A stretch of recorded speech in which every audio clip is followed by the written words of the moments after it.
विद्यार्थियों नमस्कार। MA final के तमाम सभी विद्यार्थियों का हार्दिक अभिनंदन स्वागत। आज हम 8वां जो पेपर है उसमें उत्तर रामचरितम जो है उसका अध्ययन करेंगे और उसका द्वितीय अंक। और द्वितीय अंक में 11वां पद्य हम शुरू करेंगे। दत्ता बहे त्वयि यमाद अपि दंडधारे संजीवितः शिशुरसौ मम चेयम हृदिः शंबुक एष शिरसा चरणौ नतस्ते सत्संग जाने निधनाने अपि तारयन्ति। यमाद अपि दत्ता बहे त्वयि दंडधारे असौ शिशुः संजीवितः मम च इयं हृदिः। यमाद मीन्स यहाँ यमराज से, यानी यमराज से भी अभेदान देकर ते चरणों नतः आपके दंड धारण करने पर वह यमाद अपि दत्तावहे क्षम्यताम यमाद अपि दत्तावहे त्वयि दंडधारौ असौ शिशु संजीवितः मम च इयं हृदिः। यानी यमराज से भी जो अभेदान है वह दे करके त्वयि दंडधारे असौ शिशु हो, यानी आपके दंड धारण करने पर वह जो ब्राह्मण बालक है वह जीवित हो गया है। इयं वृद्धि ही यह समृद्धि हुई। एषः शंभुकः शिरसा ते चरणौ नतः। कोई दिव्य पुरुष ये बात कर रहा है और मेरी यह जो समृद्धि हुई है यह शंभु के सिर से आपके चरणों को नमस्कार करता है। चरणों नतः है, आपके चरणों में प्रणाम करता हूँ, नमस्कार करता है। सत्संग जाने निधनानि अपि तारयन्ति। सत्संग से उत्पन्न वर्ण वे जो लोग हैं उन लोगों का उद्धार जो है वो करते हैं। किसी तरह से यहाँ जो है प्रहार कर राम के योग्य जो कार्य है वो किया और वहाँ पर बात ये करें कि क्या वह ब्राह्मण जो पुत्र था वह जीवित हो गया। कोई दिव्य पुरुष होता है वह ये बात कहता है जयतु देवः, आपकी जय हो। और इसके पश्चात जो है वह ये बात पूछ रहा है, कह रहा है कि यमराज जो है यमाद अपि दत्ताभय, यमराज है उससे भी दत्ताभय है अर्थात अभेदान दे करके त्वयि दंडधारे असौ शिशु समजीवितः मम च इयं हृदिः। यानी आपके दंड धारण करने पर वह ब्राह्मण बालक जो है जीवित हो गया है और मेरी यह जो है समृद्धि हुई। ऐसे शंभुकः शिरसा ते चरणौ नतः। यह शंभु के सिर से आपके चरणों को प्रणाम करता है, नमस्कार करता है, झुकता है। सत्संग जानी निधनानि अपि तारयन्ति। यानी सत्संग से उत्पन्न मरण भी जो लोग हैं उन लोगों का जो है उद्धार जो है वो करते हैं। तो प्यारे विद्यार्थियों, इस प्रकार से अनुवाद करने के बाद में आपको यहाँ वही पुरानी वाली बात पुनः मैं रिपीट कर रहा हूँ। बसंत तिल का छंद है उसका ये उदाहरण है। व्याकरणात्मक टिप्पणी आपको इसमें लिखनी है, नोट करनी है। जैसे इसमें पहली जो लाइन आ रही है उसमें त्वयि आ रहा है, यमाद अपि आ रहा है, संधि आ रही है यहाँ लिखें। शिशुर असौ असौ आ रहा है, अदर शब्द मूल है यहाँ पे लिखें। मम आ रहा है, अस्मद यहाँ मूल रूप है, ये आप लिखें। कौन सी विधि कौन सा वचन है ऐसा लिखें। चरणों लिखें। निधनानि छोड़ अपि यहाँ जो है आप संधि भी लिख सकते हैं, अपि यहाँ अव्यय है ये भी लिख सकते हैं।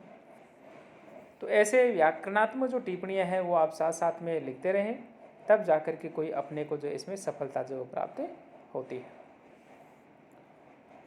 नेक्स्ट पद्य है, यत्रानंदाश्च मोदाश्च यत्र पुण्यास संपदः वै राजा नाम ते लोकास तेजसा सन्तु ते शिवा।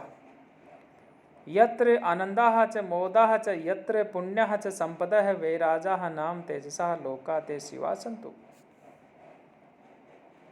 यत्र आनंदाः च मोदाः च यत्र पुण्यः च संपदः वै राजाः नाम तेजसा लोका ते शिवा सन्तु। यानी जहाँ, यत्र मानी जहाँ, जहाँ आनंद च मोदः च, आनंद और मोद यानी जो सुख है, पुण्य च संपदा वै राजाः नाम, तथा जहाँ पवित्र विभूतियाँ जो हैं वै राजाः यानी इसे वैराज नाम के तेजसा लोकाः ते शिवाः सन्तु। वैराज नामक तेजोमय वे प्रसिद्ध जो लोक हैं वो तुम्हारे लिए जो है मंगलमय हो। रामचंद्र जी जो होते हैं इस प्रकार से यहाँ कहते हैं कि हमें तो दोनों ही प्रिय हैं, इसलिए उग्र तपस्या का फल जो है वो आप भोगें, और इस प्रकार से जो वैराज नामक तेजोमय के वे प्रसिद्ध लोक हैं वो तुम्हारे लिए मंगलकारक हो और आप वहाँ जाए। अनुष्टुप छंद का ये उदाहरण है। अन्य व्याकरणात्मक टिप्पणी आप इसके अंदर देखें, खोजते रहें, देखते रहें। अगला यहाँ जो पद्य आ रहा है, और इस पद्य के अंदर जो है यहाँ संबुक जो है वह क्या बात कहता है, ये यहाँ पे कहा गया है। अन्वेष्टव्यो यदसि भुवने लोकनाथः शरण्यो ममान्नविष्यन् इह वृषलंकम योजनानां शतानि क्रांत्वा प्राप्तः स इह तपसां संप्रसादोन्यथा तु क्वायोध्यायाः पुनरुपगमो दंडकायां वने वह। भुवने अन्वेष्टव्यः लोकनाथः शरण्यः त्वं यत् मां वृषलकम् अन्विष्यन् योजनानां शतानि क्रांत्वा इह प्राप्तः असि। यानी लोक में अन्वेषण के योग्य लोकनाथ है जो लोकपति है, शरण्य है और शरण देने वाले आप जो हैं, त्वं यत् माम वृषलकः, इस प्रकार से मुझे कुत्सित जो शूद्र है उसका अन्वेषण करते हुए, अन्वेषण करते हुए योजना नाम शतानी क्रांत्वा इह प्राप्त असि, सैकड़ों योजनों को पार कर यहाँ आए हैं। इह सह तपसाम स प्रसाद है अन्यथा तु वह अयोध्यायाः दंडकायाम वने क्व पुनः उपगम है। इस विषय में वह तपस्या का ही जो अनुग्रह है, नहीं तो आपका अयोध्या से दंडक अरण्य में पुनः जो है आगमन जो है वह कैसे होता। तो मित्रों, यहाँ मंदाक्रांता जो छंद है उसका ये जो है उदाहरण है। एक बार दोबारा देखें। भुवने अन्वेष्टव्य है लोकनाथ है शरण्य है। लोक में अन्वेषण के योग्य जो लोकपति हैं, लोकनाथ है, लोकपति हैं, शरण्य है और शरण देने वाले त्वम यानी आप जो हैं, यत माम वृषलकम, जो मुझे जो कुत्सित हैं, वृषलक का मतलब यहाँ कुत्सित शूद्र उसको कहा गया, तो कहा कुत्सित जो शूद्र है अन्वेषण करते हुए योजना नाम शतानी क्रांत्वा इह प्राप्त असि, सैकड़ों योजनों को पार कर यहाँ आए हैं। ई है स है तपसाम से प्रसाद है अन्यथा तो वह अयोध्यायाः दंडकायाम वने क्व पुनः उपगम है। इस विषय में वह तपस्या का ही जो है अनुग्रह है, तपस्या जो उसी का ये जो प्रसाद है, नहीं तो आपका अयोध्या से दंडक अरण्य में पुनः आगमन जो है वह कैसे होता। तो इस प्रकार से यहाँ ये मंदाक्रांता जो छंद है उसका ये उदाहरण है। इसके साथ साथ में अन्य जो व्याकरणात्मक जो टिप्पणियाँ हैं वो आप लोगों को साथ साथ में जो है लिखते रहनी चाहिए। जो भी इसमें अव्यय आए, जो भी इसमें शब्द रूप आए, जो भी इसमें कृदंत आए, जो भी इसमें तद्धित आए, तमाम को आप जो है साथ साथ में याद करते रहें और आप जो है लिखते भी रहें। ये सारे इसके अंदर जो टिप्पणियाँ हैं वो अपने पीपीटी जो है उसके माध्यम से आप लोगों को मैं भेज ही रहा हूँ। यहाँ पर रामचंद्र जी जो है वो कह रहे हैं कि क्या यह दंडकारण्य है। सभी और वो देखते हैं और वो कहते हैं कैसे, स्निग्ध श्यामा क्वचित परतो भीषणा भोग रुक्षा स्थाने स्थाने मुखर कुभो झंकृतैर्निर्झरणानाम एते तीर्था आश्रम गिरि सरित गर्त कांता मिश्राः समदृशन्ते परिचित भुवो दंडक अरण्ये भागः। क्वचित स्निग्ध श्यामः अपरतः भीषण भोगे रुक्षाः स्थाने स्थाने गिर निर्झरणानां झंकृतैः मुखर ककुभः तीर्था आश्रम गिरि सरित गर्त कांतार मिश्राः परिचित भुवः एते दंडक अरण्य भागाः समदृश्यन्ते। क्वचित स्निग्ध श्यामाः, कहीं स्निग्ध और श्याम वर्ण वाले हैं, अपरता है भीषण भोग रुक्षा, दूसरी ओर भयानक जो विस्तीर्ण से जो है रुखे जो स्थान है, स्थाने स्थाने निर्जरण नाम झंकृत है, स्थान स्थान पर झरने जो हैं उन झरनों से झंकार युक्त जो है मुखर ककुबई है। अर्थात इस प्रकार से जो शब्दायमान जो दिशाएं हैं उन शब्दों से प्रतिध्वनि रूप जो दिशाएं उन दिशाओं से युक्त जो है तीर्थ आश्रम गिरि सरित गर्त कांतार मिश्रिया, तीर्थ है, आश्रम है, पर्वत है, नदी है, गड्ढे हैं, दुर्गम मार्ग जो है उन दुर्गम मार्ग से मिश्रित परिचित भुवः एते दंडक अरण्य भागाः समदृश्यन्ते। परिचित भूभाग वाले ये दंडक अरण्य के भाग जो है वो दिखाई पड़ रहे हैं।